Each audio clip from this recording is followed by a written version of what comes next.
Omar Alejandro.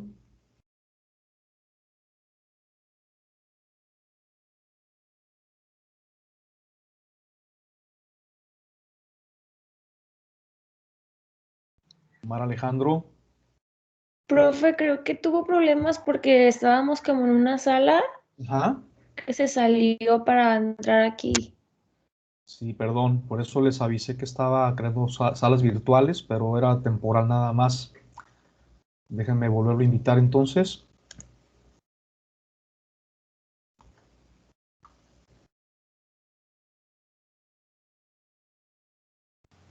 Ya estoy aquí, prof.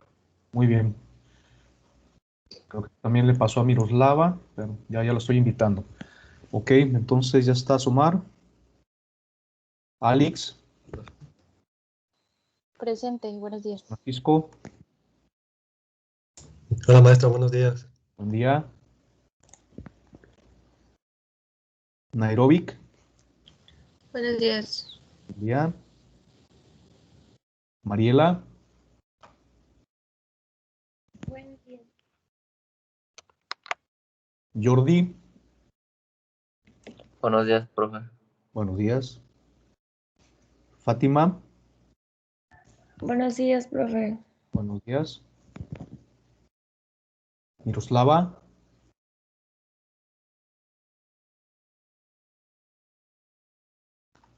creo que todavía no se conecta. Marta, Presente, presente. Alejandro, Aquí me hace presente. Ángel, Presente, buenos días, profe. buenos días.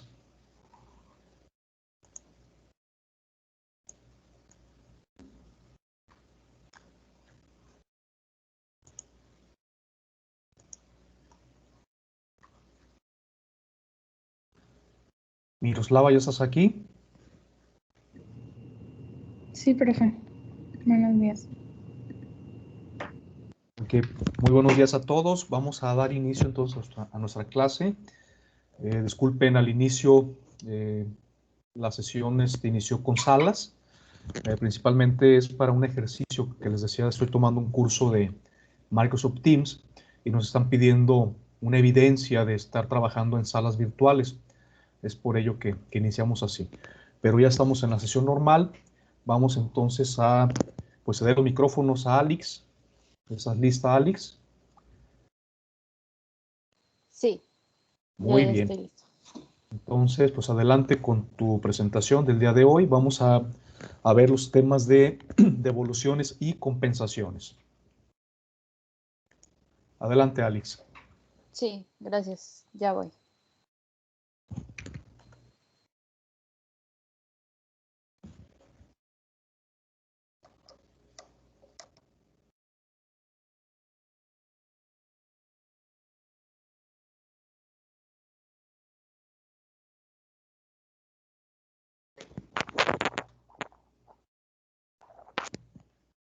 Okay.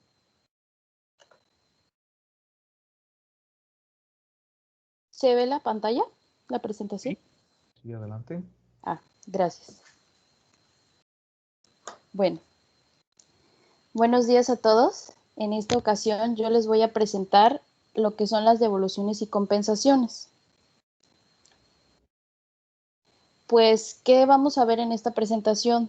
Pues vamos a abarcar lo que son los antecedentes, también el concepto, el marco legal, así como otras partes importantes que son la definición de devolución, de compensación, los pasos de pago, entre otros que abarca lo que nos dice el Código Fiscal de la Federación, así como al finalizar un caso práctico y lo que nos lleva a las conclusiones correspondientes. Bueno, para comenzar, pues es importante mencionar que las contribuciones que nos detalla el Código Fiscal de la Federación principalmente son lo que son el impuesto sobre la renta, ISR, el impuesto al valor agregado, que es el IVA, y el impuesto especial sobre producción y servicios, que es el IEPS, que son básicamente impuestos federales que se encuentran actualmente vigentes en nuestro país. Y pues derivado de esto, el impuesto a favor de estos mismos que ya les mencionaba, presentado a través de las declaraciones que cada contribuyente hace mensualmente o en su caso anualmente, así como otras, se pueden aplicar de diferentes formas, que es lo que vamos a ver en esta presentación. Sin embargo, para ello se vuelve algo esencial el conocer lo que nos dice la ley. Ahora bien, vamos a la parte del concepto. Bueno, primeramente podemos definir en pocas palabras a una compensación como la extinción total o parcial de una deuda ante el fisco. Esto básicamente nos dice la RAE que consiste en igualar en opuesto sentido el efecto de una cosa con el de otra. En palabras más simples, simplemente se refiere al pago de una deuda que podríamos tener ante el fisco en un impuesto. Más adelante les voy a dar un ejemplo para que quede más claro. Por el otro lado, una devolución la podemos definir como el acto por el cual el fisco transfiere al obligado tributario una cantidad. Es decir, en el caso de la compensación, por darles un ejemplo, si como contribuyente haces tu pago cada mes y en el ejercicio de cierto pago, pues tú presentas una cantidad a favor. Entonces, esta cantidad tú tienes la opción, ya sea de pedir que te la regrese el fisco, que eso es en el caso de la devolución, o bien que se pueda aplicar al siguiente ejercicio. Ese es el caso de la compensación. Ahora bien, ¿qué tienen en común estas dos? Pues básicamente que operan, es decir, estamos hablando en esta parte de los impuestos, ya les mencioné cuáles, pero también en el caso específico de lo que es la devolución, también aplica en lo que son las aportaciones de seguridad social, que pues nos estamos refiriendo a las cuotas al IMSS, al Seguro Social, en Infonavit. Y pues ambas son derechos que adquieren los contribuyentes, que pues una vez que están cumpliendo con su obligación ante el fisco de pagar los impuestos, pues al mismo tiempo se está generando este derecho de ejercer la compensación o en su caso la devolución.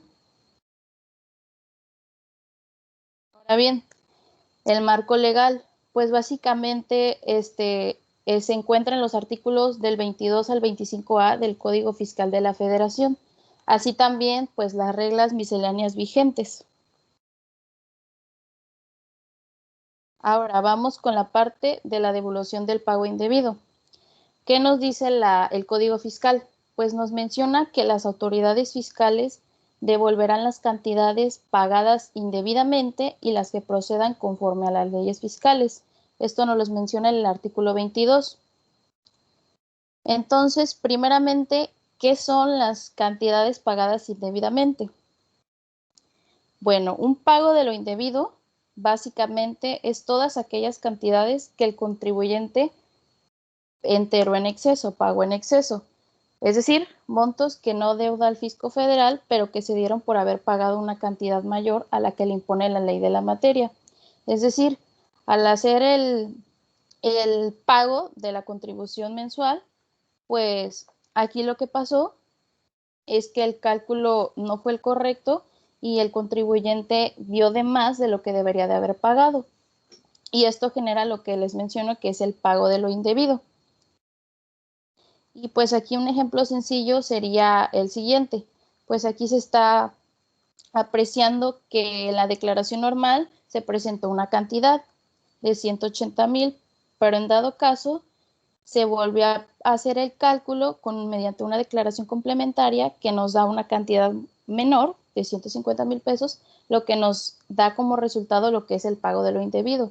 Hay una diferencia de 30,000 pesos y en pocas palabras esto es el pago de lo indebido. Ahora bien, también nos dice el artículo 22 que en el caso de las contribuciones que se hubieran retenido, la devolución se va a efectuar a los contribuyentes a quienes se les hubiera retenido la contribución de que se trate.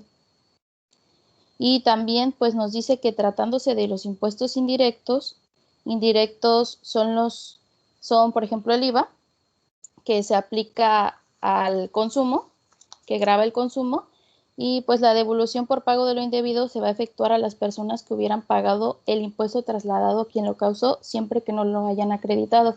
Es decir, esto a lo que se refiere es que si como entidad tú le vendes a alguna persona, el impuesto no lo va a pagar la entidad, sino que lo va a pagar la persona que lo compró. Entonces, aquí la devolución de ese pago indebido no se le va a hacer a la entidad, sino a quien se le generó el impuesto, en este caso. Y pues menciona que se le va a poder otorgar el derecho de devolución siempre y cuando esta persona no lo haya acreditado. Ahora bien, también nos menciona el artículo 22 que el fisco federal pagará la devolución actualizada. El fisco federal deberá pagar la devolución que proceda actualizada conforme a lo previsto en el artículo 17A de este código. Esto ya lo vimos anteriormente. Desde el mes en que se realizó el pago de lo indebido o se presentó la declaración que contenga el saldo a favor y hasta aquel en que la devolución esté a disposición del contribuyente. Es decir, el pago de la devolución va a incluir todas estas actualizaciones que sean debidas de acuerdo al plazo en que se tarde a pagar el fisco la devolución, y pues aquí lo que va a incluir también son los intereses que se generen de ello. Más adelante vamos a ver más a fondo. Aquí está. El pago de los intereses. Muy bien. A esto nos dice la ley que el pago de intereses por parte de las autoridades fiscales cuando la devolución al contribuyente se efectúe fuera del plazo establecido.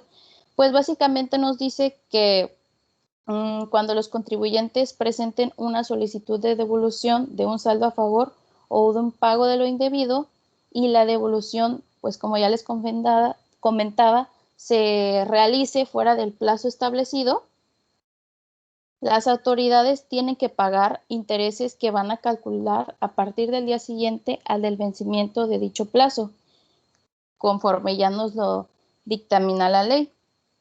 Y pues también anexado a esto nos dice que en ningún caso los intereses a cargo del fisco federal excederán de los que se causen en los últimos 5 años. Más adelante les explico también por qué se refiere a los últimos 5 años. Y también nos dice que la devolución se aplicará primero a los intereses y posteriormente a las cantidades pagadas indebidamente. Es decir, en el caso de que se haga la actualización de lo de la devolución, lo primero que se le va a pagar al contribuyente son los intereses y posteriormente ya la cantidad debida. Y pues, ¿cómo se va a hacer, cómo se va a llevar a cabo el pago de esta devolución? Pues el fisco básicamente va a efectuar el pago a través de un depósito en la cuenta bancaria del contribuyente. Esto nos lo menciona el artículo 22b. Y también nos menciona el artículo, en este caso 22c, que los contribuyentes que tengan cantidades a favor cuyo monto sea igual o superior a 15,790 pesos, tienen que presentar su solicitud de devolución en formato electrónico con firma electrónica avanzada. Este ya es en el caso específico de estos contribuyentes. Ahora bien, esto nos lleva a la siguiente parte. Pues por mencionar principalmente, como ya se ha dicho, pues las leyes y códigos del gobierno, bueno, las autoridades no los hacen para que sean entendidos y comprendidos fácilmente. En este caso, en el caso de los plazos, también hay se pueden presentar algunas confusiones. Entonces, aquí está de manera resumida los que nos menciona en el caso de los plazos de las devoluciones. En relación a la solicitud y entrega, nos dice que son de 40 días siguientes a la fecha en que se presentó la solicitud ante la autoridad fiscal competente con todos los datos. Este es el plazo general, 40 días. Entonces, el contribuyente junta todos los documentos que necesita. Estos requisitos de documentos los dictamina pues el Código Fiscal, el sitio el portal del SAT y las reglas misceláneas. Esto ya es específico en el caso de cada régimen en que se encuentren los contribuyentes y de cada impuesto. Así lo detalla en el caso de las reglas misceláneas, que se detalla mucho más, ahí se menciona todo eso. Entonces, es el plazo general en el que el contribuyente hace la solicitud y el fisco tiene para regresarle lo que es la devolución. Después tenemos lo siguiente, que es la verificación de las autoridades fiscales de la procedencia. Este plazo va dentro de los 40 días y nos dice que la autoridad va a tener hasta 90 días contados a partir del que se notifique a los contribuyentes el inicio de dichas facultades. Es decir, dentro de los 40 días, si las autoridades, al estar revisando la solicitud, ven que el contribuyente no cuenta con la documentación necesaria o hay algo que no les cuadre, ellos tienen el derecho de pues presentarles esto al contribuyente para que pues le dé solución y arregle lo que deba arreglar en este caso. Y así también nos dice que puede llegar este plazo hasta 180 días si se requiere información de terceros. Este plazo, dentro de los 40 días, queda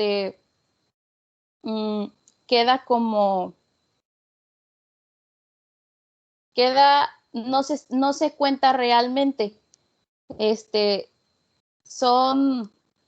Nos dice la ley que aquí las autoridades, al tener este derecho, ellos pues tienen estos días, pero dentro de los 40 días realmente no se cuenta. O sea, ellos como límite, en dado caso, tienen 90 días, pero si se pasan de esos días, ya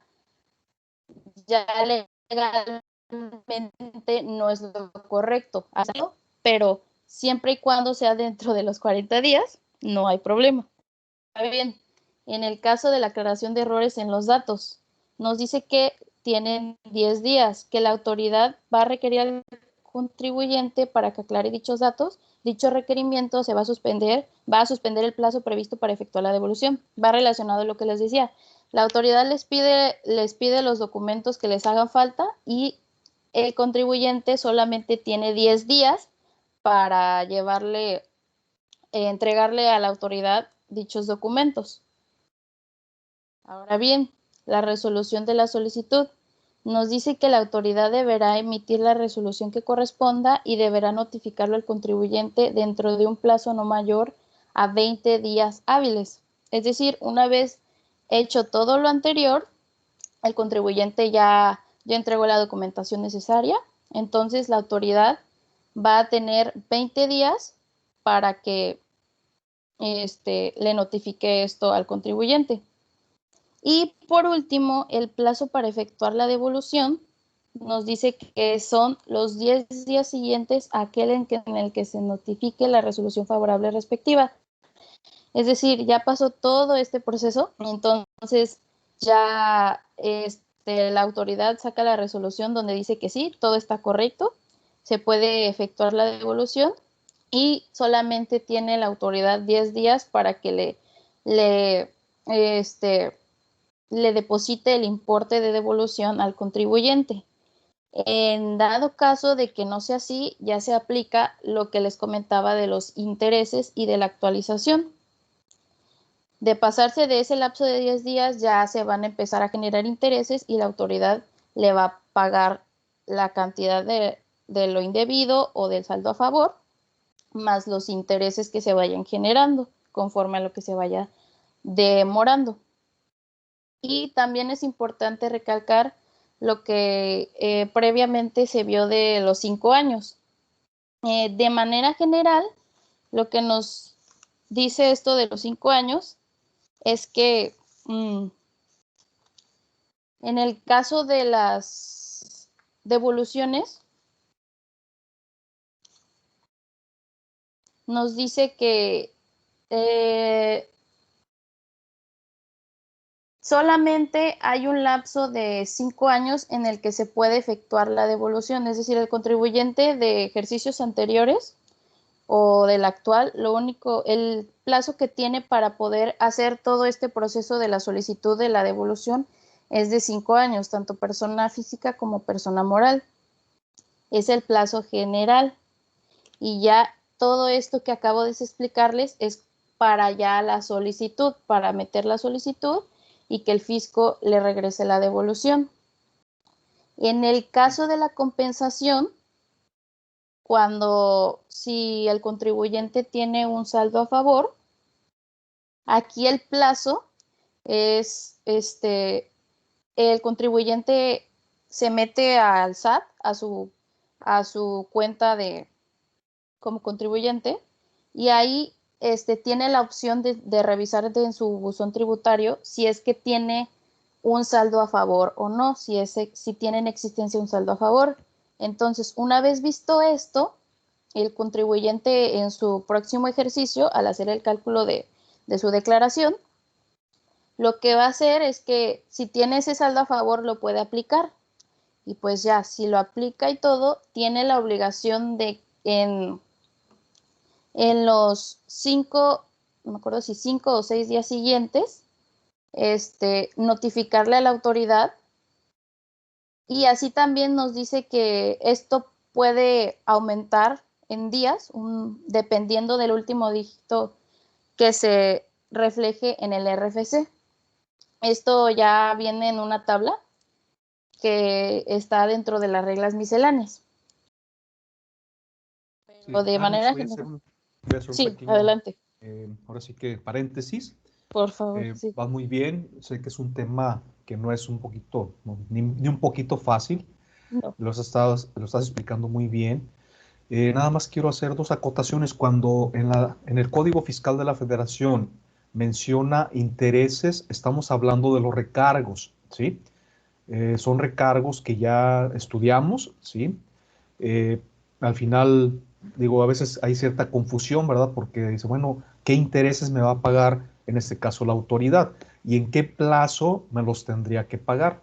Entonces, efectivamente, comenta Alex, el tema de lo que es la prescripción y la caducidad son 2 conceptos que giran o van en sentido contrario. En el caso de la caducidad va ahora sí que en contra del contribuyente. Entonces el contribuyente tiene hasta 5 años para solicitar la devolución de las cantidades a favor. Si en 5 años no ejerce ese derecho que tiene, entonces caduca su derecho a solicitar esa devolución.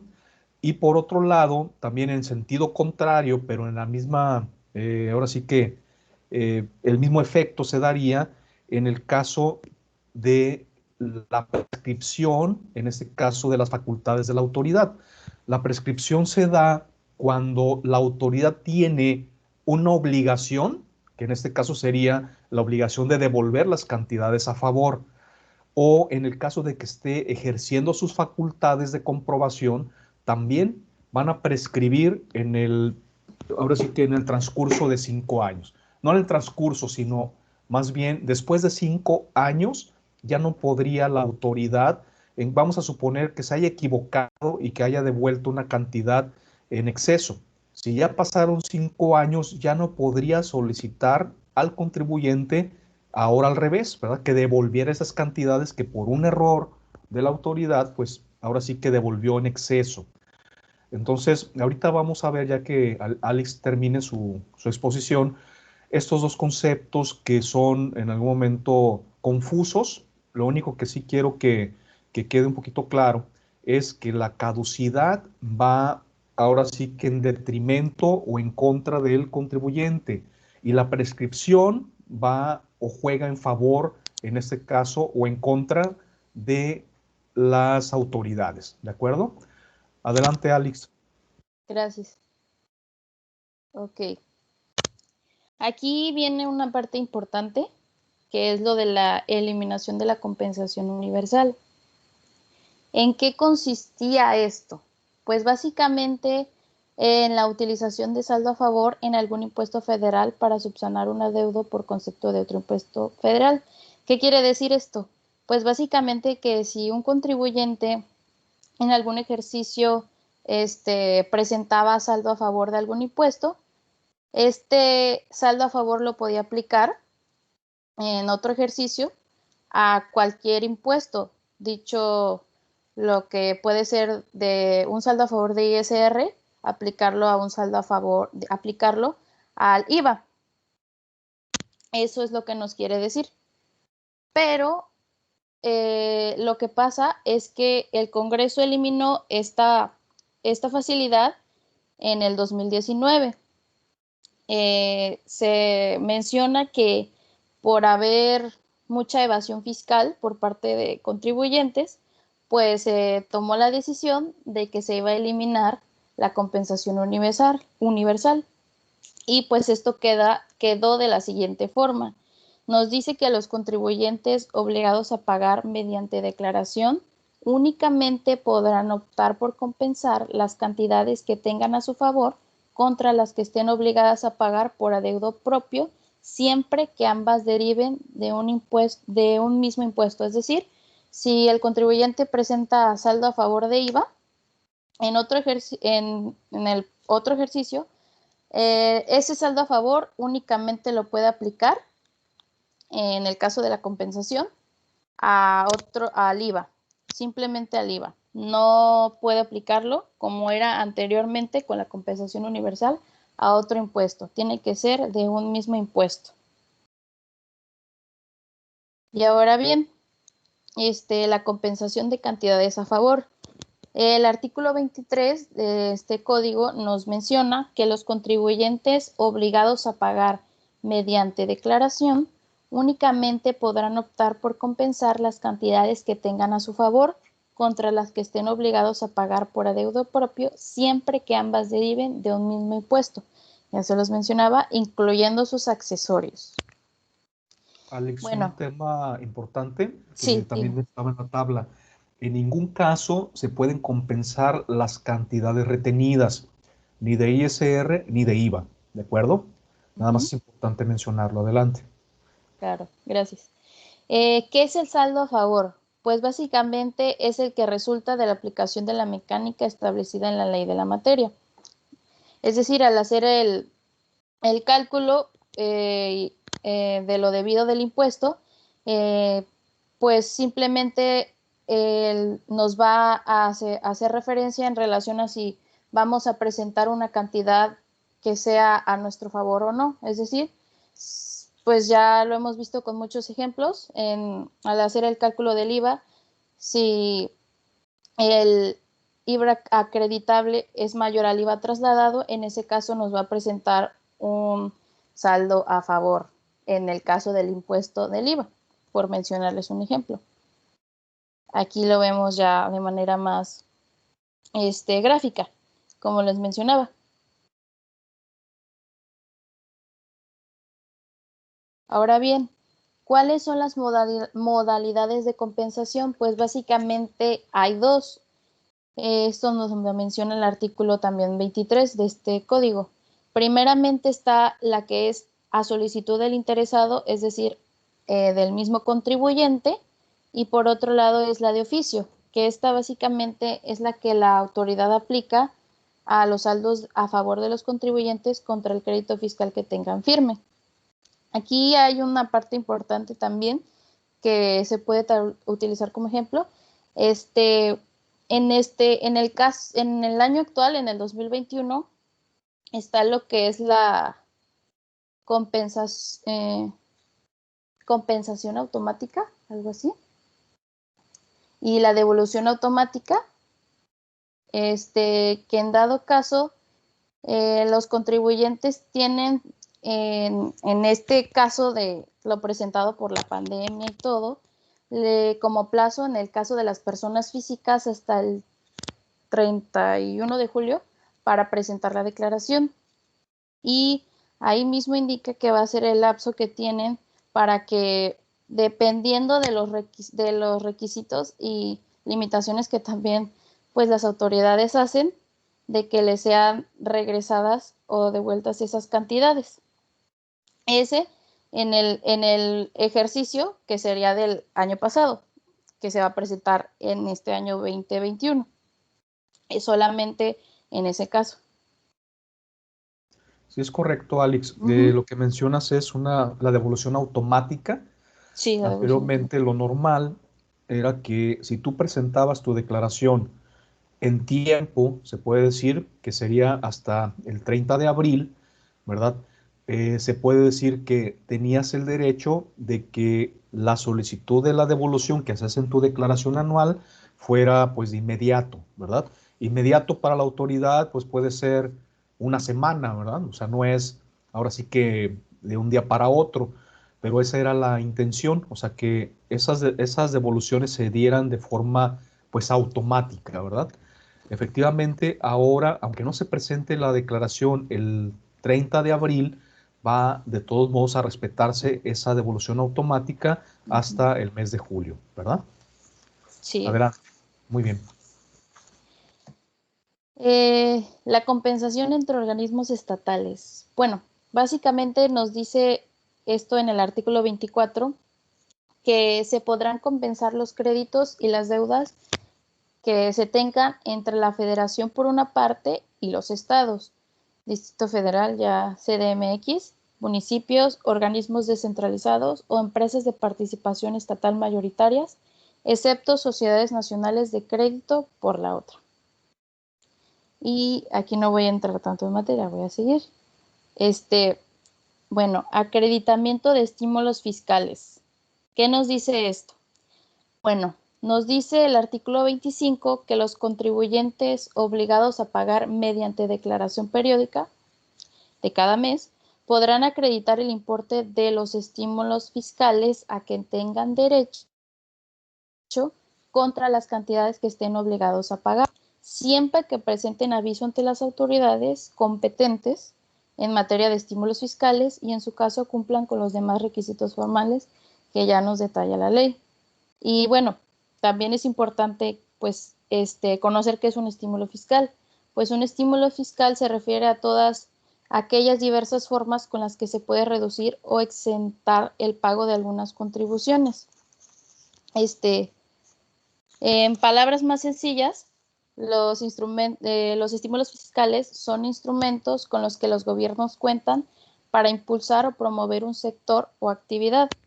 No necesariamente contemplan una exención o eliminación de impuestos, sino que su efecto lo que hace es minimizar o diferir el pago de algunos de ellos. Eso es a lo que se refiere. Y bueno, continuando con esta parte, nos dice el artículo 25A acerca de la reintegración de subsidios indebidamente recibidos. Nos dice que cuando las personas por actos u omisiones propios reciban indebidamente subsidios, deberá reintegrar la cantidad indebidamente recibida actualizada conforme a lo dispuesto. Esto ya lo vimos, cómo deben de actualizarla. Y en relación al acreditamiento, nos dice que los estímulos fiscales o subsidios solo se van a poder acreditar hasta el monto de los pagos de impuestos que efectivamente se deban a pagar. Y pues en el lado derecho se puede ver un ejemplo muy sencillo relacionado al cálculo del subsidio y lo que se tiene que finalmente aplicando esta cantidad. Al hacer el cálculo de la actualización, lo que va a pagarse al final. Ahora bien, una vez viendo todo esto, ya les mencionaba que tanto el Código Fiscal como el portal del SAT y las reglas misceláneas, pues nos detallan, en el caso de las reglas misceláneas, de manera más específica, cuáles son los requisitos que debe de llevar el contribuyente en relación ya de cada impuesto y según cada régimen. Pero de manera general, cuáles son los requisitos que las devoluciones y compensaciones pues se deben de llevar. Pues son los siguientes. Primero, pues se debe incluir toda la información en anexos que establezca el reglamento del Código Fiscal de la Federación y la resolución miscelánea actual a cada caso en específico. También, pues los contribuyentes que presenten el aviso de compensación deben acompañar los documentos que establezca el Servicio de Administración Tributaria mediante reglas de carácter general. También esto es básico y obligatorio para todos los contribuyentes, pues es necesario que cuenten con la e-firma portable, su RFC y su contraseña. Asimismo, pues los contribuyentes pueden consultar el estado de la solicitud y el trámite de su devolución o compensación a través del portal del SAT y darle seguimiento también. Y en el caso específico de la devolución de saldos a favor de IVA, esto es muy importante, que la declaración informativa de operaciones con terceros, que por sus siglas DIOT, se debe de encontrar presentada al momento de realizar la solicitud de devolución. Esto en el caso ya mencionado de los saldos a favor de IVA. Pero de manera general, estos son los requisitos. Ahora bien, ¿qué pasa cuando la devolución no es presentada y la compensación no es válida? ¿Por qué se da esto? Pues bueno, el artículo 22 nos dice que se va a tener por no presentada la solicitud de devolución en los casos que el contribuyente, el domicilio que presente el contribuyente se encuentre como no localizado ante la autoridad. Y asimismo, pues nos menciona que no se van a compensar las cantidades que ya se hayan solicitado por devolución, que ya se hubieran prescrito la obligación del fisco de devolverlas o bien se hubieran retenido. Y pues esto nos dice que el retenedor no tiene el derecho de compensar las cantidades retenidas, puesto que el que tiene el derecho es el contribuyente al que se le retuvieron las mismas. Ahora bien, vamos a ver un caso práctico. En este caso de la compensación de IVA contra IVA. Del lado izquierdo podemos ver los datos que nos dice que tenemos un saldo a cargo de IVA, en este caso en marzo del 2015, por 528,000 pesos. Y la fecha de presentación es el 17 de febrero del 2016. Por otro lado, tenemos un saldo a favor de IVA en enero del 2016 por 420,000 pesos. Y es la misma fecha de presentación. Entonces vamos a la actualización de la contribución.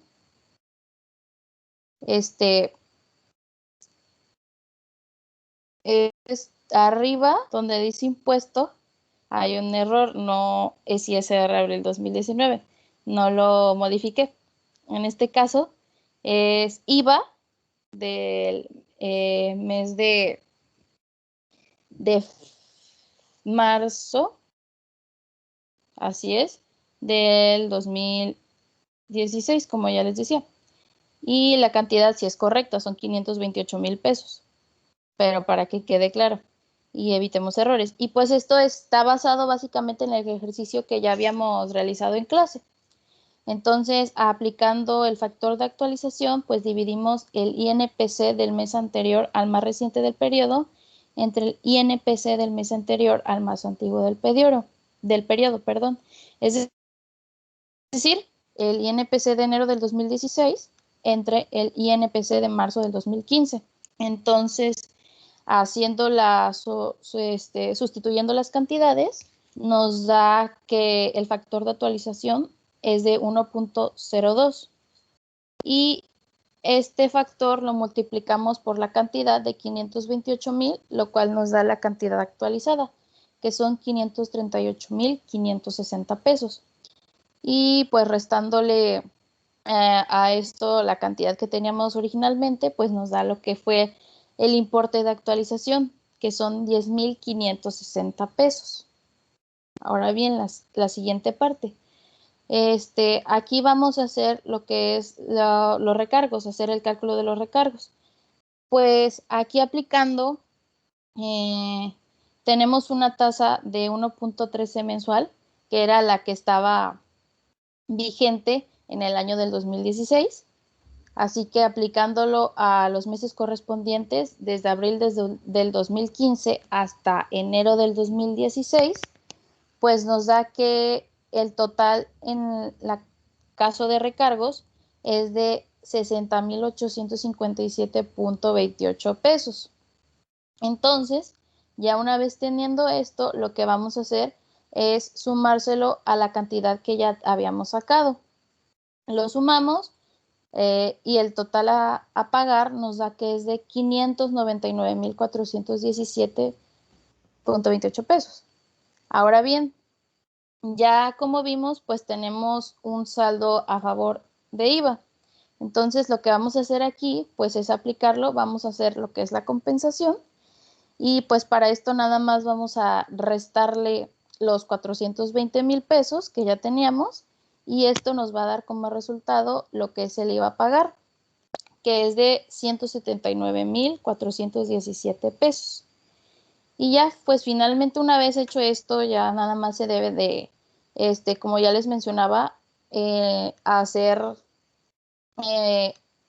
hacerles llegar de conocimiento a la autoridad, pues de que se hizo la compensación dentro de los 5 días siguientes, o como ya les decía que existe una tabla, en función del último dígito numérico del RFC, pues que les puede dar más prórroga, se diría. Pero finalmente, pues esto es un caso práctico, algo sencillo que podemos ver. ¿Te puedes Ahora regresar bien, un poquito, Alex, por favor? sí, Al caso práctico, a la primera hoja. parte, sí. Aquí, ajá. Este es un caso práctico muy interesante, ¿sí? Por lo regular, lo que podría ser lógico es que se genere un saldo a favor de IVA, que es el caso, y posteriormente lo compense contra un saldo que se haya generado con posterioridad. En el caso que estás presentando, Alex, es interesante porque es hacia atrás, ¿sí? Uh-huh. En este caso se dejó de pagar un IVA en marzo de 2015, Uh-huh. ¿verdad? Y el saldo a favor se genera hasta enero de 2016. Entonces, con ese saldo a favor de enero de 2016, ¿ok? Voy a pagar una contribución que se había omitido, ¿sí? Desde marzo de 2015. Entonces, en el tema de la compensación, y es importante que lo tengan claro, es que puede también jugar hacia atrás, ¿sí? Obviamente se tiene que generar primero el saldo a favor para poder compensar. En segundo lugar, se debe de presentar ese saldo, ¿sí? O sea, ya se debe de haber presentado la declaración de enero de 2016 en donde se reflejó el saldo a favor y en donde se marcó como opción que ese saldo se va a compensar. Sí, tenemos dos opciones cuando tenemos un saldo a favor, ya lo habíamos comentado. Uno es o solicitar en devolución ese IVA o la segunda opción sería compensarlo, ¿verdad? Compensarlo obviamente, como ya lo mencionaste con anterioridad, pues contra IVA. Ya no tenemos la opción de compensar con ninguna otra contribución, aunque sea propia, que podría ser un ISR propio, ¿verdad? Un IEPS propio. En este caso, solamente con contribuciones de la misma naturaleza, ¿verdad? Que sería el mismo impuesto. Entonces, es interesante porque efectivamente con un saldo que se genera y que queda a favor con posterioridad, estamos pagando una contribución anterior. ¿De acuerdo? Pero esa contribución, ¿verdad? Que en este caso se dejó de pagar, que son 528,000 pesos desde marzo de 2015, pues se debe de actualizar, ¿verdad? Y también efectivamente se debe de recargar, o sea, se tienen que generar los recargos desde, pues obviamente, la fecha en que se debe de pagar. Si era marzo, pues a partir de abril, ¿verdad? Como ya lo hicimos en el ejercicio y en el caso práctico, ¿verdad? De actualización y pues cálculo de recargos, efectivamente, desde aquellas fechas hasta la presentación de la declaración, que fue, en este caso, el 17 de febrero del 2016. Nada más como acotación, ¿verdad? Es importante. Ahora bien, los recargos no se pueden causar más allá de 5 años, ¿sí? Y esto juega tanto para el fisco federal, o sea, fisco es todas las autoridades, ¿verdad? Pero también para el contribuyente. Entonces, en el caso de que se hubiesen generado recargos, vamos a suponer que no fuera, bueno, en este caso, ¿verdad? 2015 y estuviéramos en 2021, pues ya no se generarían recargos por más de 5 años, o sea, hasta 2020 se generarían recargos, ya para 2021 ya no. Y en el caso de la solicitud de devolución, también hay que tener mucho cuidado, porque en primer lugar, el fisco ya no me regresaría las cantidades con intereses de más de 5 años. Y aparte, obviamente, que hubiese ya caducado mi derecho de solicitar ya sea la devolución o la compensación, ¿verdad? También es por ello que van de la mano esos 5 años, tanto para la generación de recargos como para que el fisco, en este caso, tenga facultades de comprobación, el contribuyente tenga el derecho a solicitar la devolución o compensar cantidades a favor. ¿Qué es lo que se puede hacer? Que para poderlo recomendar, primero es indispensable saber cómo está la empresa. Yo puedo revivir un saldo a favor, ¿verdad? Que tenga todavía con anterioridad y que haya perdido ya, en este caso, el derecho a solicitar la devolución presentando una declaración complementaria. Pero la declaración complementaria tiene que presentarse ya sea con un impuesto, en este caso que se genere por un ingreso mayor o por deducciones menores. Entonces, obviamente que si voy a declarar ya después de 5 años que tuve ingresos mayores, pues hay que tener en cuenta que estoy abriendo la puerta para las facultades de la autoridad. ¿Sí? ¿Qué quiere decir? Que estoy abriendo la puerta por 5 años más y que me pueda revisar ese ejercicio. Entonces tenemos que poner en la balanza los pros y los contras de que sí sería conveniente abrir la puerta o no, ¿verdad? Presento mi declaración complementaria, vamos a suponer del mes de marzo, entonces la autoridad me puede revisar todavía en 2021, 22, 23, 24 y 2025, ¿verdad? En este caso, una contribución que ya había prescrito la facultad de la autoridad para poderla revisar. Pero en virtud de que presenté una declaración complementaria, pues abrí ahora sí que la puerta para que la autoridad me pueda revisar por otros 5 años más. Esto no quiere decir que me vaya a revisar, pero se le va a hacer muy raro, ¿verdad? Que después de casi 5 años o después de que pasaron 5 años presente una declaración complementaria. No sé si queda claro lo que acabo de explicar. Si queda claro para todos. Pero hacer una declaración complementaria es como complementar algo que pasó hace 5 años. Sí, modificar lo que ya habías declarado hace 5 años. Decir, ah, perdón, me equivoqué. No eran 100 pesos, eran 200 lo que tuve de ingreso. O discúlpenme, lo que pasa es que aquí omití un IVA, ¿verdad? De tal fecha. Obviamente, ya cuando pasaron 5 años y tienes un saldo a favor ahí, ¿verdad? Eso pasa en algunas empresas cuando cambian de contador, por ejemplo, y el contador anterior salió mal, ¿verdad? Y porque lo corrió, pues en este caso el cliente, y dice, bueno, pues ya no le voy a decir que tiene saldos a favor. Y llega el nuevo contador, ¿verdad?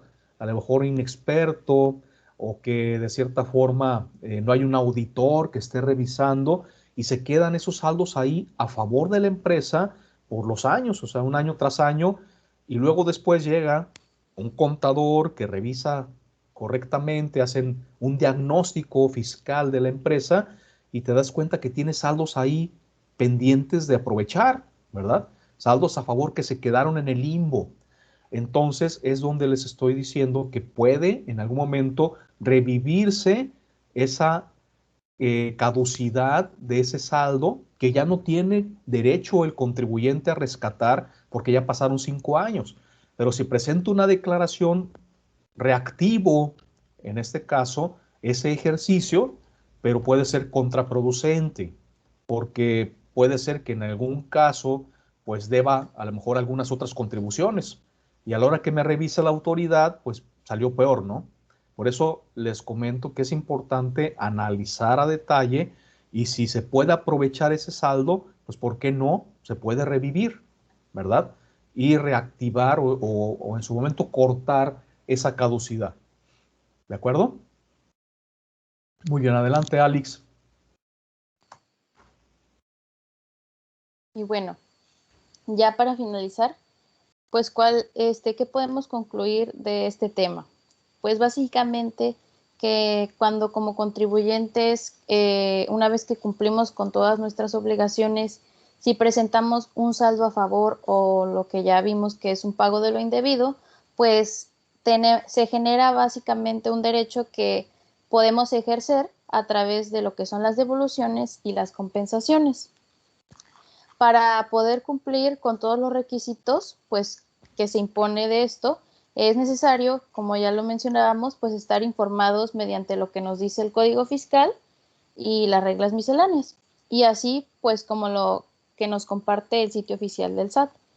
De no ser así, de lo contrario, pues, si no tenemos la documentación necesaria, no vamos a tener lo que es la validación correspondiente y no vamos a poder ejercer el derecho.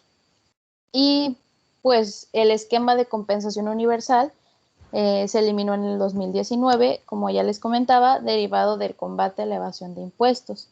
Y en pocas palabras, ahora solo se permite compensar cantidades a favor contra cantidades a cargo que se deriven de un mismo impuesto. Y pues es importante que una vez que se emita la solicitud de ya sea el saldo a favor o pago del indebido de lo que se vaya a aplicar, pues que estemos al tanto como contribuyentes mediante el buzón tributario para que así pues verificar que todo prosiga de manera correcta.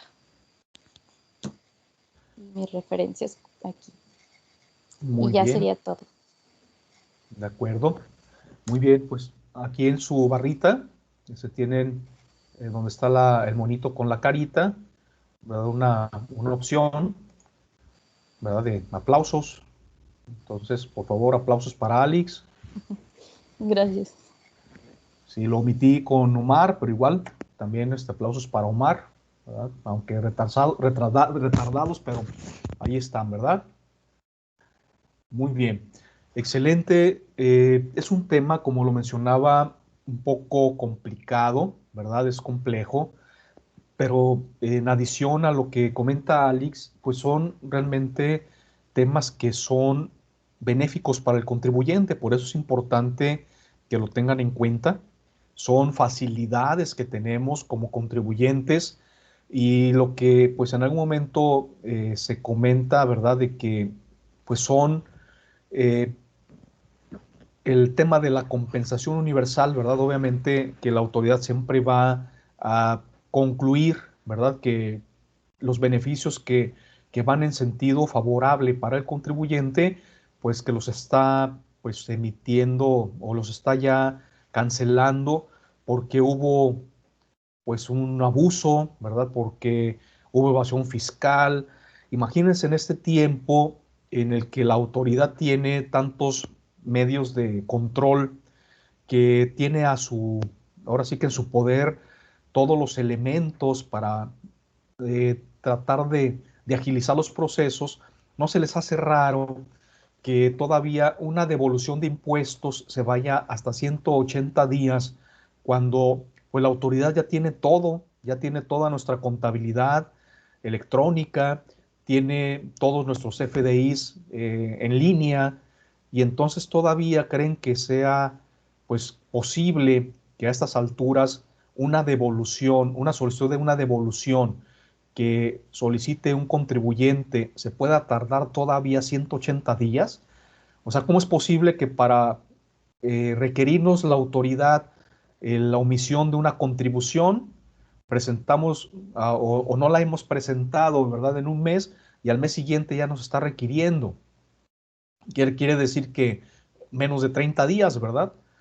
Ya sabe la autoridad que dejamos de pagar, ¿verdad? Que omitimos una contribución. ¿Cómo es posible entonces, a estas alturas de la tecnología que tiene en sus manos, de que todavía esté dilatando, ¿verdad? Que esté retardando en este caso la devolución de contribuciones. Entonces son incógnitas, ¿no?, que tenemos hoy en día, de que para unas cosas sí es muy eficaz, es muy eficiente en su recaudación, pero por otro lado es dilatoria en el proceso en los procesos que son benéficos para los contribuyentes. No sé si me explico hacia dónde voy. Entonces, obviamente, son, pues les decía, ciertas, pues ahora sí que ciertos vicios, ciertas prácticas desleales de parte de la autoridad, que valiéndose de estas facultades que le da en este caso el Código Fiscal al fisco, ¿verdad?, en los cuales puede hasta requerir en 2 ocasiones la entrega de documentos adicionales que ya tienen su poder, obviamente, ¿verdad? No me va a pedir mis FDIs cuando ya los tiene, pero aún así, pues solicita el origen, en este caso, de los saldos a favor, cuando ya tiene mis declaraciones, ¿verdad? Ya las presenté, pero aún así me vuelve a pedir en el formato de solicitud de devolución o en el formato de solicitud de compensación, la declaración o los datos de la declaración en donde se origina el saldo a favor o donde se origina, en este caso, el origen de esa compensación, ¿verdad? De esos saldos que tengo a favor. Entonces, en ese sentido, pues son, como les digo, prácticas dilatorias para no regresar de forma, pues, ágil, ¿verdad?, este proceso. Y ya lo vimos, lo que nos comentaba también Omar, que ha tenido que intervenir la PRODECON, que es una, como le decía, una procuraduría que ha venido, pues, a facilitar mucho las cosas para los contribuyentes y que tampoco le conviene al gobierno que subsista, ¿verdad? Por eso es que, pues, deja de otorgarle, pues, ahora sí que un presupuesto, pues, mayor, ¿verdad?, para que pueda seguir realizando sus actividades.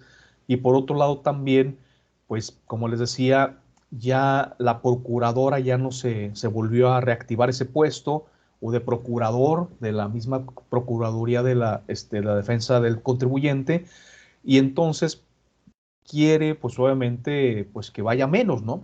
Cuando en estos tiempos se requiere, ¿verdad?, de un ombudsman que, pues, vea por los intereses de los contribuyentes y que equilibre, en este caso, la balanza. Es por ello que hoy en día, aunque tenemos esos beneficios, no han sido disminuidos. Anteriormente, yo podía compensar un saldo a favor que tuviera de ISR contra un saldo a cargo de IVA, o viceversa, o de IEPS, ¿verdad? O retenciones que en algún momento había hecho al trabajador, pero tenía un saldo a favor de ISR propio, pues lo podía compensar. Entonces, realmente los saldos a favor no se generan de la nada. Lo que argumentaba la autoridad en su momento es que cuando se generaban CFDIs, ¿verdad? O bueno, facturas apócrifas que generaban un saldo a favor, ese saldo a favor del contribuyente, en primer lugar, ni lo pagaba, pero sí lo solicitaba en devolución. Entonces, en lugar de ir contra esos evasores, ¿verdad?, contra esas personas que hacían efectivamente mal uso de esos CFDIs, de esas facturas apócrifas que estaban, pues, de cierta forma soportando operaciones inexistentes y que se generaban saldos a favor, o en su momento sueldos o asimilados a salarios que se pagaban en exceso a personas que ni siquiera existían. Bueno, o sea, al final tenía también sus mecanismos para poder lograr identificar quiénes eran esas personas que estaban haciendo ese tipo de acciones fraudulentas en contra del fisco federal, pero no castigar por ese hecho, ¿verdad? Y que tomó como banderita para poderlo hacer, pues afectar a todos los demás contribuyentes. O sea, eso es la realidad, eso fue lo que pasó. Sí, se agarró el fisco de efectivamente algunas personas que hacían mal uso de ese tipo de figuras que les mencioné ahorita, y en contra, un detrimento del beneficio que tenían todos los demás contribuyentes que sí pagaban en tiempo y forma, que no debían nada. Entonces, pues al final, si se fijan, siempre ha habido en la historia de los impuestos acciones de parte del gobierno, de parte de la autoridad, que van coartando esos derechos, esos beneficios que en algún momento ya se habían ganado por los contribuyentes. ¿Qué opinan ustedes? Profe, pero ¿por qué una persona tendría tanto saldo a favor como el ejemplo de Alex, que era casi $500,000? No, olvídate, o sea, hay empresas que generan muchísimos saldos a favor. Por ejemplo, en el caso de IVA, las exportadoras, ¿sí? Las exportadoras, todo su IVA les queda a favor. ¿Por qué? ¿Por qué creen que a una empresa exportadora le queda todo el IVA a favor? Porque compra en territorio nacional. Y cuando compra en territorio nacional, obviamente todos sus proveedores le van a trasladar el IVA. ¿Es correcto hasta ahí? ¿Queda claro? Sí, profe. ¿Pero a quién le vende? A Al extranjero. personas que no son contribuyentes del IVA, ¿verdad? Que viven en el extranjero. Entonces, factura sin IVA. ¿Qué pasa con ese IVA que le queda entonces de todos los gastos, de todos los servicios que en su momento pagó en México? ¿Qué hace con ese IVA? ¿Qué crees, Marta, que hace con ese IVA? ¿Lo retiene? No sé, profe. ¿Lo solicita en devolución? Ah, Claro, ¿verdad? De ese tema estamos hablando. ¿Qué hace con ese IVA? No lo puede trasladar a sus clientes como cualquier otra persona que vende en territorio nacional. Sí, recuerden que el IVA al final se paga, ¿verdad? Por los bienes y servicios, ¿verdad? Pero ese IVA que tú pagas es un IVA acreditable, que tú puedes acreditar. Tú lo pagas a tu proveedor, pero tú lo acreditas. Pero ¿qué pasa con el proveedor? El proveedor te lo traslada en la factura, pero lo tiene que pagar. No sé si quede claro. Es una cadenita, ¿verdad? En la cadena productiva se va trasladando el IVA, se va trasladando, y entonces un proveedor, ¿verdad? Una persona que fabrica algún producto, ¿qué es lo que hace?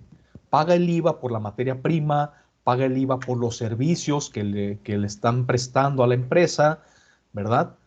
Y al final el IVA que trasladen sus productos, obviamente lo traslada a sus clientes. En otras palabras, tendría un IVA a cargo, que es el que trasladó a sus clientes, y un IVA a favor, que es el que pagó por los bienes y servicios que recibió. ¿Qué es lo que hace esta persona? Pues pone en la balanza, ¿verdad? El IVA a cargo y el IVA a favor, y nada más paga la diferencia. ¿Ok? Pero al final, ¿quién termina realmente pagando el IVA? Pues el último de la cadena, que sería el consumidor final, aquel cliente normalito, ¿verdad? Que en su momento ya no puede trasladar el IVA a alguien más, o sea, el consumidor final. ¿De acuerdo, Marta? O sea, como cualquier persona que ya no en su cadena productiva sigue vendiendo el producto, sino que ya lo consume. Por eso es que es un IVA, perdón, el IVA, por eso el IVA es un impuesto indirecto, porque al final termina pagándolo un tercero distinto a quien lo generó, ¿verdad? Por eso es indirecto. ¿Quién lo paga? El último de la cadena. Cualquier persona que va al súper, ¿verdad? Y compra los productos grabados por el IVA, ¿verdad? Artículos que supuestamente no son de primera necesidad y que efectivamente, o sea, que no son alimentos ni medicinas, ¿verdad?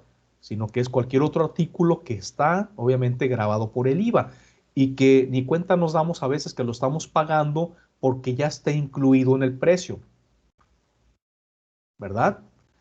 No sé si quedó clara la explicación del por qué quedan estos saldos a veces millonarios a favor de contribuyentes que en su momento, pues obviamente gastaron más de lo que en su momento vendieron. Y eso es común, es muy común en muchas empresas. ¿Por qué? Porque sus ciclos, a veces productivos, les obligan a comprar primero, ¿verdad? Y a producir y vender después. Entonces, cuando compras la materia prima, pues tienes IVA a favor. pero cuando vendes, pues ya tienes que pagar el IVA. Pero si tu proceso productivo te lleva, no sé, 20 días, 30 días, ya se desfasó un mes, ¿verdad? Y entonces, ¿qué vas a hacer con ese IVA? Pues obviamente tienes dos opciones. O lo acreditas contra el mes siguiente, ya cuando se genera el IVA a cargo, ¿verdad? Que tienes que pagar, o en su momento, pues lo solicitas para compensar y lo compensarías a lo mejor ya con otro IVA que posiblemente se generó con anterioridad, como ya lo vimos en el caso de Alix, o con posterioridad. No sé si hay alguna duda, algún comentario. ¿Va quedando claro este concepto?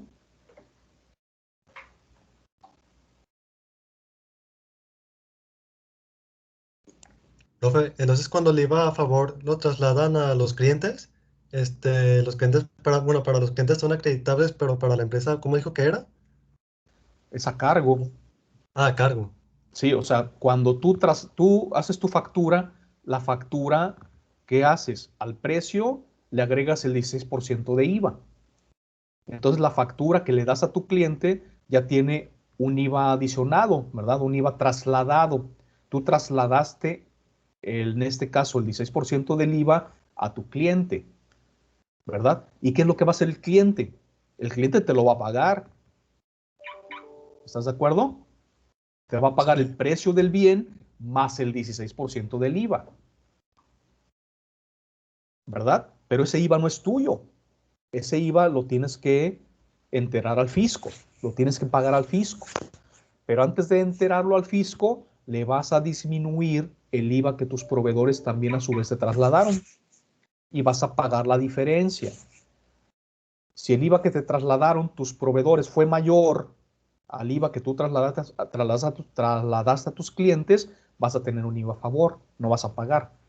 Pero si el IVA que trasladaste a tus clientes fue mayor que el IVA trasladado de tus proveedores, entonces vas a pagar la diferencia entre IVAs. Ah, ok. Ah, entonces es cuando, ¿Ah? sí, cuando tú haces pues ya tu declaración, ¿no? Y que vas a hacer como ahora sí que la terminación del impuesto, pues, a pagar al fisco. Y así es mayor Sí. pues, lo que tú pagaste a los proveedores, pues ya va a ser para ti como un saldo a favor, como a cargo, Si es por mayor, gastar más, ¿no?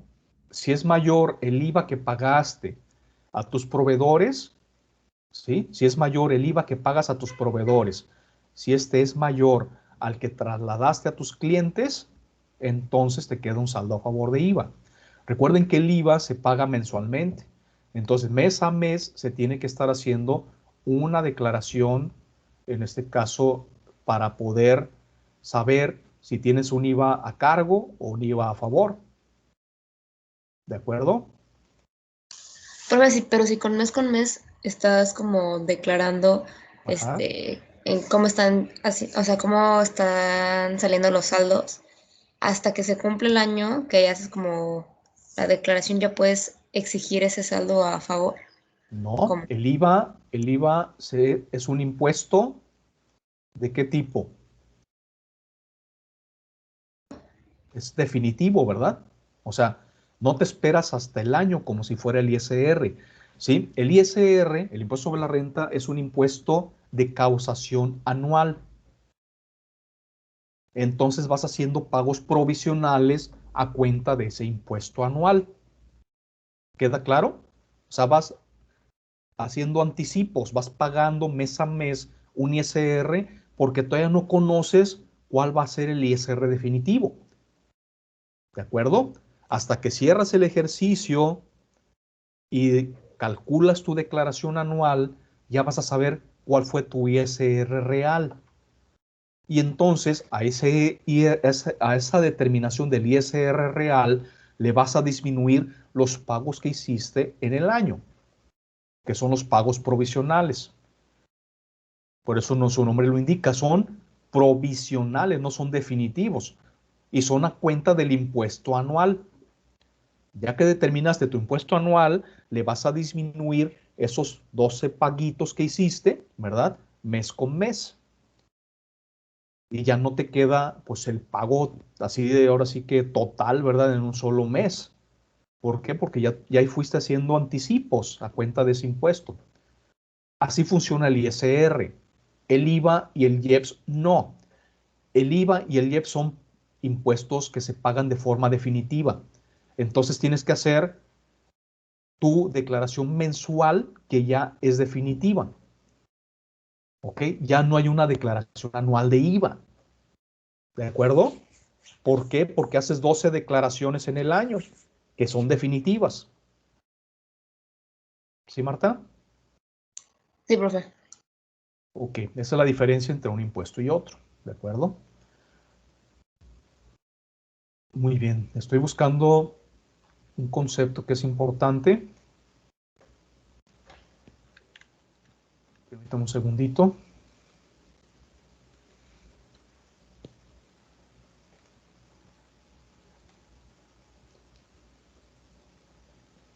Más que ya se atoró mi máquina.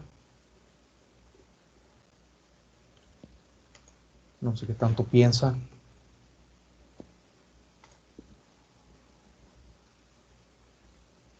A ver, a ver.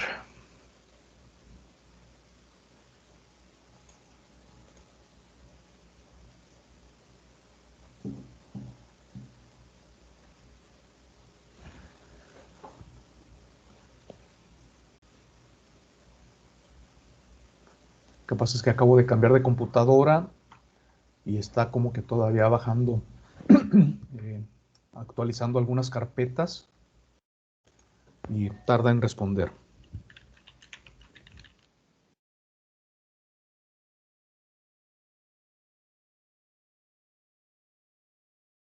A ver, vamos, no se me desesperen.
Ahí voy, ¿eh? Lo que pasa es que no había abierto ni el PowerPoint.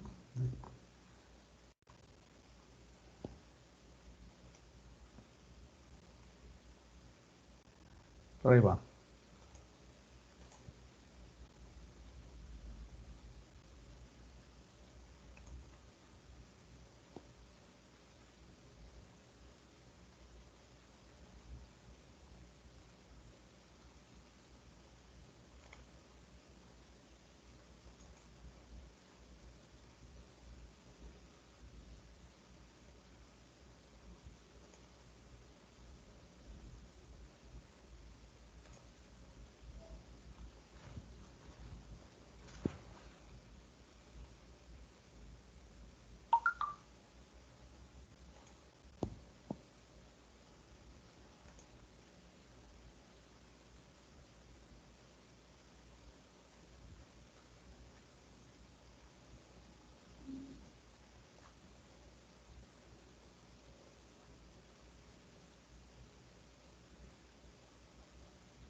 No sé, algo está pasando, no me abre el PowerPoint. Está muy lento. Permítanme un segundito.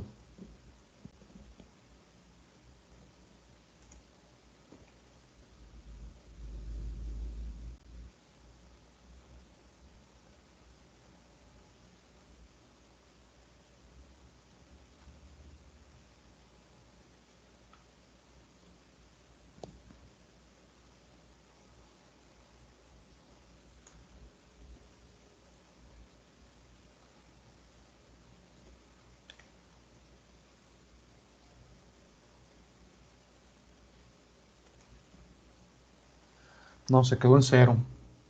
Es la primera vez que lo abro en esta máquina y no me está funcionando.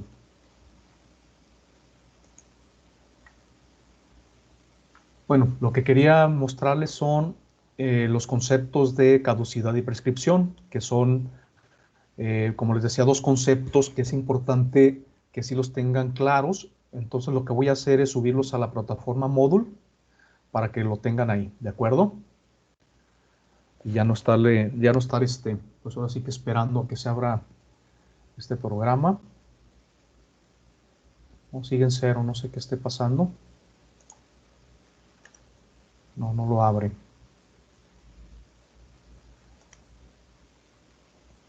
Ok, ¿alguna duda o comentario sobre los temas que tocó Alex el día de hoy? Sí queda claro que es una devolución. Lo único que sí es importante, yo creo que ya concluir sobre este tema, les decía, son dos facilidades que se tienen, ¿verdad? Que el Código Fiscal de la Federación otorga a los contribuyentes para efecto de que puedan en algún momento aprovechar esos saldos, ¿verdad? Que se tienen pues a favor y que de otra forma pues no tendrían ese beneficio, ¿verdad? De poderlos en su momento pues recuperar. Y pues ahorita como está la situación económica, todos estos salditos sí sería importante, digo, para quienes en algún momento tengan alguna empresa o sus papás que volteen a ver, ¿verdad? Porque a veces se olvidan por el mismo día a día, ¿verdad? El echar un vistazo hacia atrás y ver si se tiene algún saldo todavía pendiente de recuperar.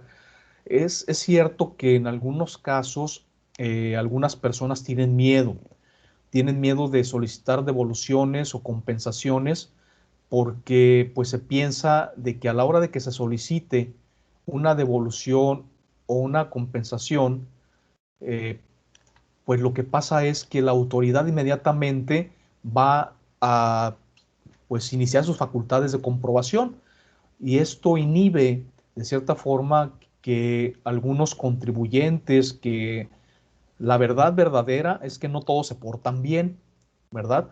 Y entonces saben que por ahí hay algunas facturitas que compraron, algunas situaciones que no declararon correctamente, y esto de cierta forma impide, ¿verdad? Que una empresa sea sana.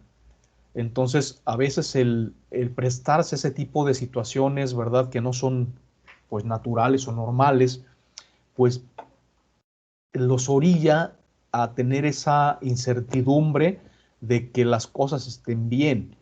Y pues al saber que posiblemente no estén tan bien y que, como dicen, que no aguanten una auditoría, es por ello que no solicitan saldos a favor.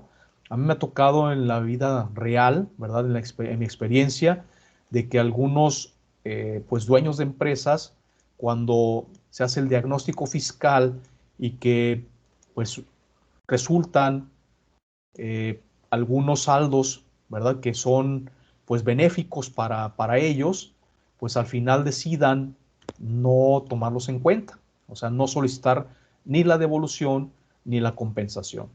Y esto, como les menciono, pues va en contra, ¿verdad? Va en contra pues de esos beneficios que tienen pues a su favor y que pues no quieren aprovechar, ¿verdad? Entonces, para ello es que pues se toman esos saldos, ¿verdad? Y que se pueden pues generar a favor o se pueden recuperar. Pero como les digo, esto depende mucho de la persona, ¿no? De la empresa, de cómo está su situación fiscal, pues anterior.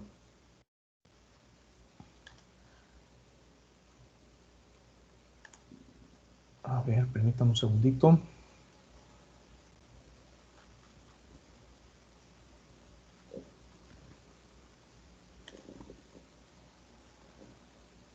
Vamos a ver.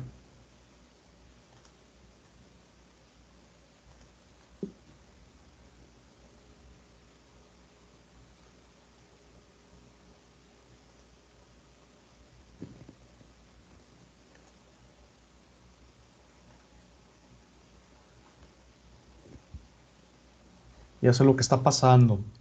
Lo que pasa es que estos conceptos los tengo en el OneDrive y por lo que veo todavía se están descargando. Por eso es que no me permite abrirlos.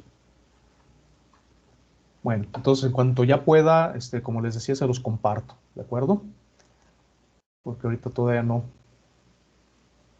Me sigue marcando error, pero es por eso. Ya vi que ahorita se fijan, no sé si lo alcancen a ver o ustedes en la pantalla, pero me pone todavía las nubecitas, señal de que todavía no se han descargado en mi máquina. Pero está raro, digo, porque se supone que debe de jalarlas sin problema, pero no. Muy bien. ¿Alguna duda, comentario, jóvenes? Profe, yo tengo una duda Sí, con el plazo que mencionó Alex sobre sí. los 90 días y los 180 días para que tiene el SAT para requerir al contribuyente como datos de su Sí. devolución. Y Ajá. bueno, yo leí en el código que decía que tenía la autoridad 20 días para solicitar al contribuyente pues información sobre, pues, para verificar esa Ajá. devolución. Que una vez el contribuyente haya pues cumplido con ese requerimiento, que Ajá. tiene 10 días, bueno, que tiene como 10 días como adicionales Ajá. para pedir otra información, para pedir más información. Ajá. Y que son como 30 días. Y ya que ya después de ese último requerimiento, que ya se cuenta pues 40 días para que la autoridad pueda ahora sí como efectuar la devolución. Sí, sí, tienes razón, Luis Francisco, pero esos plazos, ¿verdad? Al final de cuentas no se computan dentro de los 45 días, ¿de acuerdo? Ok, Los 40 sí, días, sí, perdón, son dentro de los como 40 días. plazos, Por eso Alex decía, bueno, es que se puede ir hasta 180 días. O sea, si tú vas en su momento sumando, ¿verdad? Los 40 días primero, ¿verdad? Que tiene la autoridad para devolver esas cantidades. Hasta ahí, en teoría, iríamos bien, ¿verdad? Pero ¿qué es lo que pasa? Posteriormente, después de esos 40 días, sí, la autoridad tiene en su momento un plazo, ¿sí? De 20 días o no menor de 20 días para solicitar, en este caso, informes, documentos adicionales. Pero ¿qué es lo que pasa? La autoridad se espera y a que pasen casi esos 40 días para solicitar ya información. Y luego, si te fijas, bueno, aquí están viendo, ¿verdad? La pantalla. Después hay otros 10 días en los que la autoridad te puede también solicitar información, hasta en 2 ocasiones, ¿verdad? Entonces serán 10 días más después un segundo requerimiento. Y si la intención, como les decía, de esta mala práctica es ir alargando los periodos, los plazos, obviamente que te va a requerir información y ¿por qué no te la requiere en un solo requerimiento? ¿Verdad? Sino que ya con plan con maña, ¿verdad? Dice, ok, ya van a pasar los 10 días, te hago un segundo requerimiento para que me complementes la información que no te pedí en el primer requerimiento. O sea, digo, puede ser que digas, bueno, es que fue sin dolo, sin mala fe y que al final, pues sí, a la autoridad se le pasó, ¿verdad? Que en el primer requerimiento, pues la información fuera completa la que me está pidiendo. Y es por ello que posteriormente me vuelve a solicitar información. Pero como les explicaba hace un momento, ¿ustedes creen que con la tecnología, con la información que tiene ya en su poder la autoridad, creen que sea congruente que esté pasando esto? No, maestro, la verdad no. No, ¿verdad? Para aplazar el tiempo del pago. Exacto. Ahora bien, dice, bueno, es que yo tengo 40 días, ¿verdad? Pero si tú no me estás satisfaciendo, ¿verdad? En lo que te estoy solicitando, pues entonces, pues ahora sí, como dicen, la pelota está en tu cancha, ¿no? Y hasta que no me resuelvas, imagínense entonces el contribuyente es el que tiene que estar buscando información que ya la autoridad ya tiene. Es a lo que iba, ¿no? O sea, qué tanta, en su momento, restricción cuando al final la declaración ya está presentada, cuando el saldo a favor ya se declaró, ¿verdad? Cuando al final los FDIs que dieron origen a ese saldo a favor ya los tiene la autoridad también en su poder.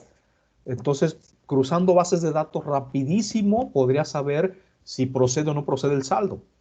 Pero entonces estas prácticas dilatorias que en algún momento la Prodecon también se ha pronunciado, ¿verdad? Y en su momento ha amonestado a la autoridad para que devuelva los saldos de inmediato. O sea, en otras palabras, que deje de estar haciendo su teatrito, ¿verdad? Y devuelva. Hubo la necesidad de que algunos sectores, entre ellos, como les decía, el sector exportador, los Altex, ¿verdad? Que son altamente exportadores, que dependen de esos flujos para subsistir, para poder volver a comprar materia prima, se hayan amparado en su momento y le hayan ganado a la autoridad esos juicios, ¿verdad? Y entonces la autoridad creó ciertos pues sectores favorecidos, se puede decir, que los certifica para poderles regresar esos saldos a favor en 5, 10 días, dependiendo si eres una A, si eres doble A, si eres triple A. No estoy hablando de alcohólicos, ¿verdad? Pero al final, si tienes esa certificación, dependiendo de la certificación, es el plazo que tiene la autoridad para regresarte las cantidades que son tuyas, que ya están pagadas, ¿sí? O sea, que al final ya están en las arcas del fisco, ya están en el dinero, ya está en el banco de la autoridad, pero que, pues con esas prácticas dilatorias, pues se queda con ese dinero generando, pues, intereses a su favor, etcétera. Entonces, es esto lo que de cierta forma atrasa, y por eso Alex nos hablaba de hasta 180 días que no son computados porque se quedan, como aquí lo dice el mismo código, se quedan congelados esos plazos hasta en tanto no entregues la información que te ha solicitado la autoridad. ¿De acuerdo, Luis Francisco? Sí, sí quedó claro. Ok, ¿alguna otra duda o comentario? Muy bien, entonces la siguiente clase sería el tema de la responsabilidad solidaria. En ese sentido, les voy a pedir investigar, ¿verdad? ¿Qué es la responsabilidad solidaria?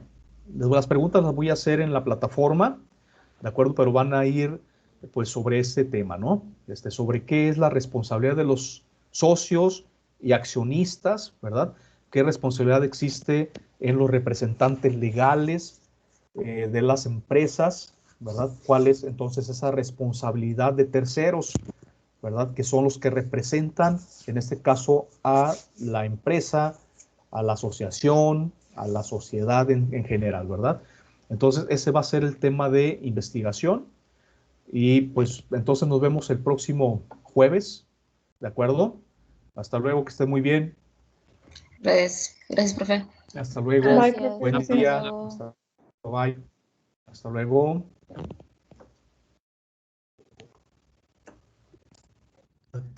Profe, de mi exposición, bueno, tengo una duda sobre la Sí. información que yo puse para antecedentes. Puse como Ajá. antecedentes información Sí. sobre la diferencia entre el sujeto pasivo con responsabilidad directa y el sujeto Ajá. pasivo con responsabilidad solidaria, que es como información que yo Ajá. considero que se debe conocer antes. Y también puse como antecedente la clasificación de responsable solidario, Ujú. que ya una vez explicando esto, pues ya, pues ahora sí me voy a meter a explicar ahora sí lo que dice la ley. Pero sí también poner eso como antecedentes, ¿no? Poner como estos, Sí, sí, es importante. Igual debes de encontrar por ahí en algún libro en el que yo les compartí, ¿sí? En lo que es el estudio práctico del código, debe de haber algo, ¿sí? De antecedentes. Y si no, te voy a mandar a tu correo, nomás que lo tengo allá en Univa. Tengo un libro también de Código Fiscal de la Federación, que es de Do Fiscal, en donde debe de haber algo también interesante sobre lo que es la responsabilidad solidaria, donde puedes tener también antecedentes.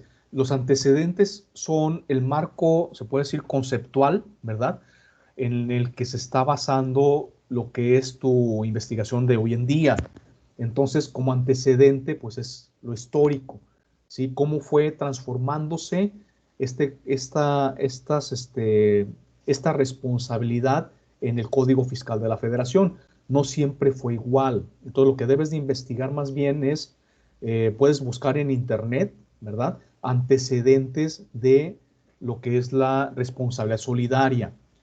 Y entonces debes de encontrar cómo fueron modificándose los artículos, cómo era la responsabilidad hace, no sé, 15, 20 años, que no es la misma de hoy en día.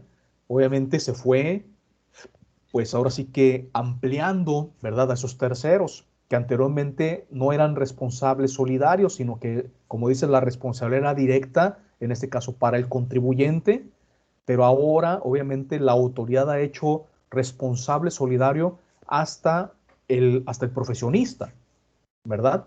Hasta el contador, hasta el abogado, que son los asesores fiscales, en este caso de la empresa. Anteriormente no existía esa responsabilidad, ¿verdad? Entonces es importante que investigues Sí. en ese aspecto, ¿no? De cómo se fue transformando esa responsabilidad de ser solamente para el sujeto Ah, ok. pasivo directo. Sí, es como buscar como, pues cómo era antes. Ajá. Sí, Ah, sí, eso es lo que nosotros como fiscalistas hacemos. O sea, en esos antecedentes, ¿cuál fue el precedente del artículo 26 de hoy en día, ¿no? O digo, por un decir, ¿no? Del 24, etcétera. sí. O sea, artículos Ah, ok. relacionados, pues, ¿verdad? Artículos relacionados con lo que es creo que es el 26, ¿verdad? De la responsabilidad solidaria, pero Sí, es la 26. del código fiscal. Pero sí sería importante revisar, en este caso, la ley en común, ¿verdad? O sea, que te dice el Código Civil Federal, ¿verdad? Sobre la responsabilidad solidaria. ¿Qué te dice la Ley General de Sociedades Mercantiles sobre la responsabilidad de los socios? ¿Verdad? Que ya platicamos algo sobre ese tema, creo que sí fue aquí en esta clase, que anteriormente eh, para las sociedades mercantiles era, la responsabilidad para los socios era solidaria, subsidiaria, perdón, e ilimitada. Por eso es que hoy en día subsisten las sociedades de responsabilidad limitada. ¿Ok? ¿Por qué? Sí, Porque esas figuras de la sociedad en comandita, la sociedad de nombre colectivo, en la que la responsabilidad de los socios era solidaria, subsidiaria e ilimitada, pues ya dejaron de estar en uso. Sí, ya están en desuso por eso mismo, porque en este caso los responsables, que son en este caso los socios, pues respondían hasta con su patrimonio propio, no nada más con la aportación que hacían a la empresa, como hoy en día subsiste en la sociedad de responsabilidad limitada o la sociedad anónima, que los accionistas nada más van a responder hasta por el monto de su aportación a la sociedad. Entonces, ahí tienes tela donde cortar. Vi que me mandaste tu presentación, pero he estado un poquito atorado ahorita. Revisé la de Alex, que urgía. Entonces, también hoy en día me pongo también a revisar la tuya, ¿no? Y si veo alguna otra observación, pues te hago los comentarios. ah, sí, está bien. Sí, ¿De maestro, está acuerdo? bien. Sí, vi que me Sí, la mandaste gracias. desde antier, ¿verdad? Desde el domingo, sí Y lo es vi. que tenía duda en esa parte de los Y ayer antecedentes, por eso quise, se la quise mandé. abrirla. Ah, ok, pues ya con esto que platicamos, creo que queda claro. Sí, ya quedó claro. Sí, es Ándale, como pues. buscar cómo era antes la responsabilidad solidaria y Exactamente. ya pues, a la actualidad.